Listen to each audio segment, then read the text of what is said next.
Bank Indonesia mengundang motivator untuk para pelaku usaha di Kota Palembang, khususnya UMKM yang ada di Sumatera Selatan pada Rabu 3 Februari 2016. Kegiatan ini dilakukan agar pelaku usaha lebih siap bersaing menghadapi masyarakat ekonomi ASEAN. Juli Budi Winantia, Deputi Kepala Kantor Bank Indonesia Wilayah 7 Sumsel menjelaskan, diharapkan pengusaha kecil yang baru memulai usahanya dapat mendukung perekonomian Sumsel dan tujuan dari seminar ini untuk meningkatkan kemampuan kewirausahaan para pelaku ekonomi di Sumsel. Nah, ini salah satu upaya kita untuk meningkatkan passion kewirausahaan dari para pelaku ekonomi di Sumatera Selatan ini. Ini kita lakukan rutin. Tahun lalu juga sudah kita lakukan dan nanti mungkin ke depan akan terus kita lakukan selain pelatihan, kemudian pendampingan yang dari waktu ke waktu terus kita lakukan. Menurut remaja Tampu Bolon, trainer dan motivator menjelaskan, pelaku usaha di Palembang terlihat sudah cukup baik.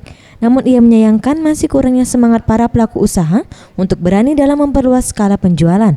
Sehingga perlunya motivasi untuk membantu para pelaku usaha agar berani melangkah untuk lebih sukses. Ya, pada umumnya mereka sudah ada gairah ya, tapi saya melihat skalanya dalam 3-4 tahun mereka nggak sadar mereka tidak membesar. Jadi melakukan di size yang sama. Padahal kita membutuhkan size-nya dari mikro menjadi kecil menjadi menengah. Jadi itu yang kita lihat, semangat berusahanya sudah ada, tapi semangat menjadi besar perlu dibantu. Dan semua teman-teman di sini senang sekali kembali ke Palembang. Di akhir acara, remaja membagikan beberapa tips dalam memulai usaha, seperti produk yang akan dijual harus bernilai, kemudian buatlah orang agar bisa selalu membicarakan produk kita dengan memanfaatkan gaya hidup sekarang ini yang serba online. Selain itu, pelaku usaha juga harus melakukan inovasi produk sesuai dengan apa yang sedang dipikirkan market.